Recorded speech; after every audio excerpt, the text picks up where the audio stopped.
కృతజ్ఞత లేని నక్క. ఒకసారి నక్క గొంతులో ఎముక ఇరుక్కుంది. నక్క ఆ ఎముకను కక్కలేక మింగలేక ఆయాసపడసాగింది. ఎముక బయటకు రాకుంటే నక్క ఆహారం తీసుకోవడం కష్టమని, అలాగే కొన్ని రోజులు గడిపితే తను మరణిస్తానని నక్కకు బాగా తెలుసు.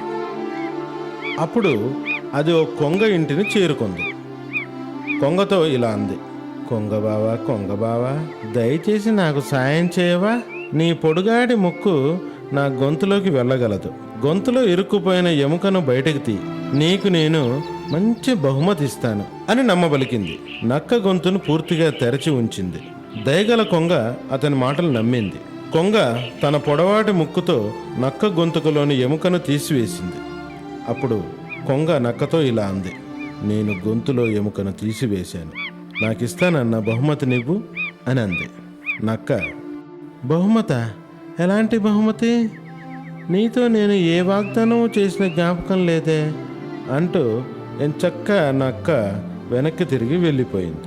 అలా వెళ్తున్న నక్కను చూసి కొంగ నిర్ఘాంతపోయింది. ఇందులో నీతి, క్రూర మనస్కులు జాలిని చూపలేరు.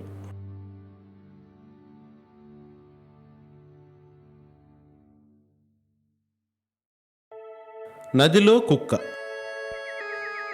ఒకరోజు దయగల కటికవాడు ఒక పెద్ద ఎముక ముక్కను ఆకలితో ఉన్న కుక్కకు ఇచ్చాడు. ఆ ముక్కతో కుక్క వంతెనపై వెళుతూ నదిలో నీటిని చూసింది. ఆ నీటిలో పెద్ద ఎముకను నోట కరిచి పట్టుకున్న ఇంకో కుక్క కనిపించింది. దానికేం తెలుసు అది తన ప్రతిబింబమని? దాన్ని చూసి అది ఇలా అనుకుంది, ఖచ్చితంగా ఇది వేరే కుక్క. అరే, ఆ కుక్క వద్ద ఎంత పెద్ద ఎముక ముక్క ఉన్నది, నాకు కూడా ఎంతో ఆకలిగా ఉంది. నేను ఆ కుక్కను గట్టిగా అరిచి బెదిరిస్తాను. అది భయపడి ఆ ఎముకను వదిలేసి పారిపోతుంది. అప్పుడు ఆ పెద్ద ఎముక నాకే సొంతమవుతుంది. ఈ విధంగా ఆలోచించి వంతెనపై గల కుక్క గట్టిగా అరవడం ప్రారంభించింది. అంతే, నోట కరిచి పట్టుకున్న ఎముక నది నీటిలోకి పడిపోయింది. ఇంకేముంది, తన పేరాశ వల్ల కుక్క ఉన్న ఎముకను పోగొట్టుకొని ఆకలితో ఇంటి ముఖం పట్టింది. ఇందులో నీతి, ఉన్నదానితో సంతృప్తి చెందడం ఉత్తమం. పావురం సహాయం. ఒక చెట్టుపై ఒక పావురం ఉండేది. దాని సమీపంలో గల పొలంలో బలిష్టమైన ఎర్ర కోడి పుంజుతో చాలా స్నేహంగా ఉండేది. ప్రతిరోజు సాయంత్రం నవ్వుతూ ఆడుతూ పాడుతూ ఆనందంగా గడిపేది.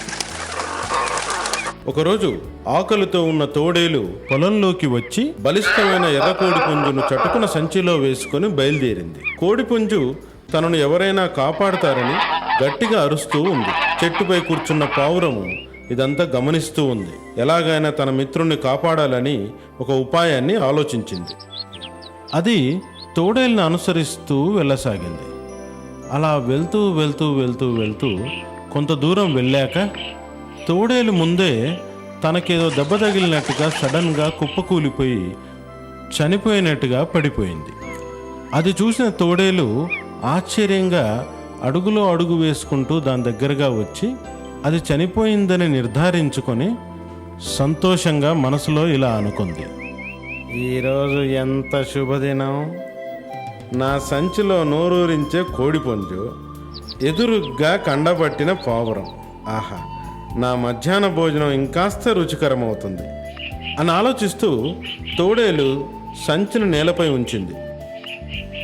ఎర్ర కోడి పుంజుకు సంచిని నేలపై ఉంచినట్లుగా తెలిసిపోయింది.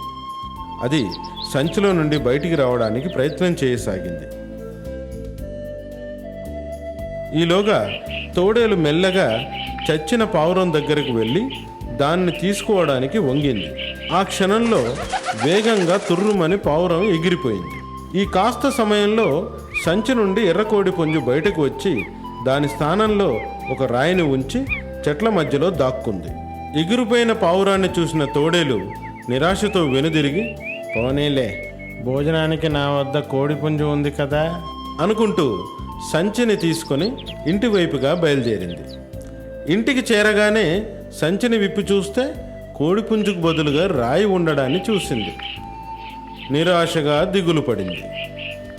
మరోవైపు ఎర్రకోడి పుంజు పావురం ఉపాయం ఫలించినందుకు సంబరం చేసుకుంటున్నారు.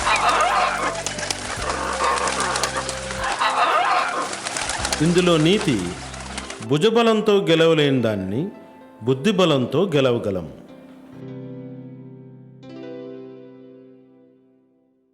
తెనాలి, ఏమిటి మహారాజా? సాధువులు బ్రాహ్మణులు వేదాంగాల్లో గొప్ప పండితులు కదా. అవును మహారాజా, మీరు చెప్పింది నిజమే. వర్తకులకు ఈ పాండిత్యం ఉండదు కదా.